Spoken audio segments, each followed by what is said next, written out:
इस बड़ी update G7 summit में शामिल होकर पीएम मोदी लौटे भारत, जहां इटली में कई राष्ट्र प्रमुखों से मिले हैं पीएम मोदी ने इटली को शुक्रिया किया। इटली में पीएम मोदी ने जो बाइडेन, ब्रिटेन के प्रधानमंत्री ऋषि सुनक से मिले हैं। फ्रांस के राष्ट्रपति इमानुएल मैक्रों से भी मुलाकात की। विश्व के नेताओं के साथ द्विपक्षीय वार्ता भी हुई है। इस वक्त की बड़ी अपडेट आप तक पहुंचा रहे हैं, जहां आपको बताते चले कि G7 समिट में शामिल होकर प्रधानमंत्री नरेंद्र मोदी वापस अब दिल्ली लौट आए हैं। हमारे साथ एसोसिएट एडिटर प्रदीप कुमार जुड़े हुए हैं और ज्यादा जानकारी लेंगे।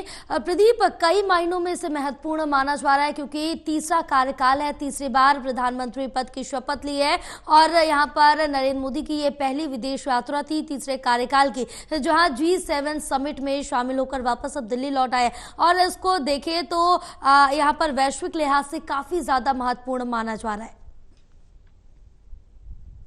देखिए, बिल्कुल प्रधानमंत्री नरेंद्र मोदी की स्वदेश वापसी हो गई है। अभी कुछ देर पहले ही वो लौटे हैं, लेकिन एक महत्वपूर्ण दौरा रहा है इटली का, जहां G7 समिट में उन्होंने शिरकत की है आउटरीच कंट्री के तौर पर। इसमें शिरकत करते हुए AI टेक्नोलॉजी तकनीक पर विशेष फोकस करते हुए प्रधानमंत्री ने इस विशेष सत्र में हिस्सा लिया और वैश्विक नेताओं से मुलाकात की है। इस सम्मेलन के इतर उनकी मुलाकात हुई है अमेरिकी राष्ट्रपति जो बाइडेन, जापान के प्रधानमंत्री फूमियो किशिदा, इसके अलावा इटली की जो मेजबान देश है उनकी प्रधानमंत्री जॉर्जिया मेलोनी के साथ, और इसके अलावा ऋषि सुनक जो ब्रिटेन के प्रधानमंत्री, उनके साथ मुलाकात हुई है। तो अन्य राष्ट्राध्यक्षों से भी मुलाकात उनकी हुई है। पोप फ्रांसिस से भी मुलाकात प्रधानमंत्री ने की थी। सबसे महत्वपूर्ण मुलाकात रही है, चर्चित मुलाकात रही है कनाडा के प्रधानमंत्री जो जस्टिस ट्रूडो, उनके साथ मुलाकात, क्योंकि निज्जर हत्याकांड के बाद जो कनाडा में हुआ, जो एक खालिस्तान समर्थक आतंकवादी उसका हत्याकांड के बाद कनाडा की ओर से जो बयान आए थे, उससे तल्खियां बढ़ी हुई थी दोनों देशों के बीच। लेकिन इस बीच ये मुलाकात हुई है, लेकिन इस पर ज्यादा जानकारी नहीं मिल पाई है। क्या इससे इतर बातचीत हुई है, इसके ब्यौरे का इंतजार है।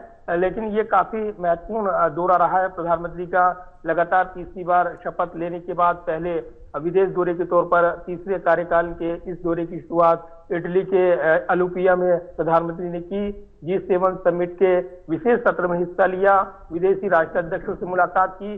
तो एक गर्मजोशी भरा माहौल और ये देखने को मिला है। और रवानगी से पहले प्रधानमंत्री ने ट्वीट भी किया, जिसमें उन्होंने विशेष तौर पर इटली के लोगों, इटली की प्रधानमंत्री का धन्यवाद दिया। मिलकर काम करने, वैश्विक जो संबंध है, रणनीतिक संबंध है, उनको साथ लेकर मिलजुल कर आगे बढ़ने का आह्वान उन्होंने किया है।